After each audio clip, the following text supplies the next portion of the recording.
Cathryn Hartt of Heart and Soul Studio, the unacting coach. All right, tip of the day. How do you stand out amongst all those other people in an audition? Okay, simple answer, surprise. Okay, think of yourself as a casting director. And they're thinking like, oh my gosh, look at all these people that I have to look at and they're doing the same thing over and over again. This is so boring. Oh, look at that one person who does something slightly different. In fact, I have a philosophy that, honestly, myself personally, I would rather that someone remembers me, even if it means they remember I was the worst actor they ever saw, than have them forget that they ever saw me because I blend into what everyone else did. Now, when I say to stand out, I don't mean to do something that's inappropriate. Like I had a wonderful actor one time who was really taking this philosophy to heart that I taught him. And he came in for a very naturalistic audition as a motorcycle guy trying to stop the werewolves, well, as naturalistic as you can be with werewolves. And he said, I'm gonna wear a Superman onesie, because they'll remember me. And I went, yeah, they'll remember that you were totally inappropriate for the genre, for the character, for anything else they were looking for. I don't mean to do stuff that's not appropriate for what you need to do for the character, or the part the scene that you're going up for. So, what I mean is, well, let me give you some examples.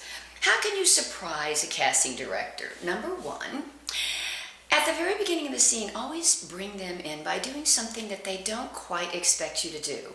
Now, of course, obviously, you're going to make all your choices for your character, you're going to write down the scene, and do all the stuff that you should be doing as a good actor.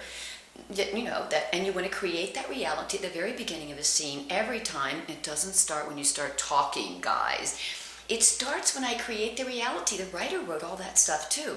And I can tell if you're a good actor before you ever start talking, because I see you create this place and really get lost in it and go there. So don't throw that moment away, because that very first moment before you open your mouth may be the only moment that casting director looks at, because they got a lot of people to look at. And if you don't draw them in at the very beginning, next. All right, I'm just saying. So at the very beginning, take a moment, not an hour, just a little second to do something they weren't expecting. So if you start by saying, what were you thinking? Don't just start by saying that. Start by creating a reality.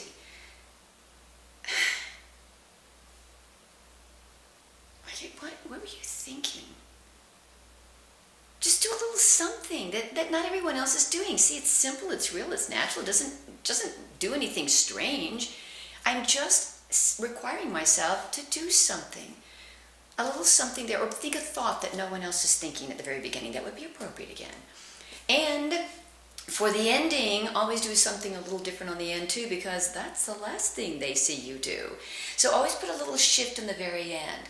A little trick I use on monologues, by the way, is, and it sounds like it's cheap, but it's really not. It causes you to make interesting choices. The very last line of a monologue, say it exactly the opposite of what you were just doing. So if you're yelling, just on the very last line, just do the exact opposite. It causes some dynamic shift that actually organically pushes your buttons. It works really well. Okay, number two, pick a hook. Now, what I mean by a hook is something that pushes my buttons and makes my imagination have fun as the actor. And why would you do it if you're not having fun? I don't want to watch you if you're not having fun. Or a hook is something that makes the audience go, oh, this is entertaining.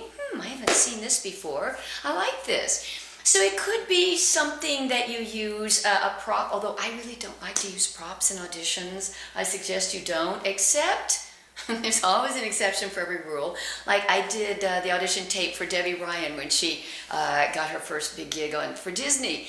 And in that one, I asked her, and she had already decided she wanted to do it too, bring in a little stuffed pig with a really funny face, because I wanted to do a bit at the very beginning. She was supposed to have this pig with her the whole scene, and I wanted her to be talking to the pig at the very beginning. That's the way we drew him in, as the funny thing. She was really having a conversation with this little pig, and then someone came in, this other character comes in and goes, hey, and they both look at the character at the same time with the same funny look on their face. I wanted her to have the look that the little pig had on his face, and it was really cute and funny. We kind of stuffed it in her back of her jeans for most of the rest of it. At the very end, she was supposed to, the pig was supposed to get thrown overboard, and so I had her pull it out and throw it across the camera. Pig overboard. but it was just a little something different. It just worked for that one. Most of the time I say don't use props in auditions, but it worked.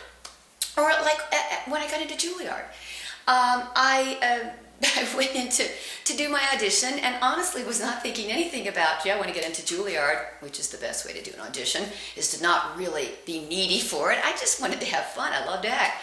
And I saw this stool stuck way over off stage, and I just got this little whirlwind in my head going on like, oh, this would be so good for my character because my character's supposed to be kind of stuck. I'll bring that stool out, and I did, and I climbed under it, and I got stuck. I literally got stuck under the stool, and it really pushed my buttons for something spontaneous and real. It really made my character feel like she was struggling, and then at some point I got out and I climbed on top of the stool, and I don't remember anything else. All I remember about my Juilliard audition was that stool and how much fun I had just messing around with that stool. And it was really appropriate for my character and the feeling of the monologue and everything. And I just took a chance. I didn't really care if they liked it or not. It just seemed like I should do it. So you have to trust your guts. But a little hook, a hook could be a different choice, a very specific choice about your character. You always got to make that. It could be very appropriate to the scene and the character, but there's a million different ways that you could do a scene or a character, and they could all be right. So just, choose a little something. It could be a backstory secret that you have or something like that just gives you a slightly different, hook into the character that's interesting and real and natural. All right, number 3, keep making dynamic shifts and changes in the scene.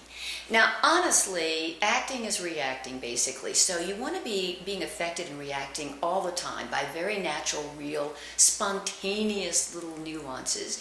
Something should always be real and magical going on inside of you. But in an audition especially, you really want to make sure that you have some kind of a dynamic shift every single scene. First of all, give them a lot of different little shifts that would, again, seem very appropriate for what's going on in the scene, because you give them a smorgasbord of things to choose from. And maybe the director hates everything but that one thing. But you did that one too, and they love that, so they say, let's get a redirect because I hated all the other stuff, but I love that one thing you did.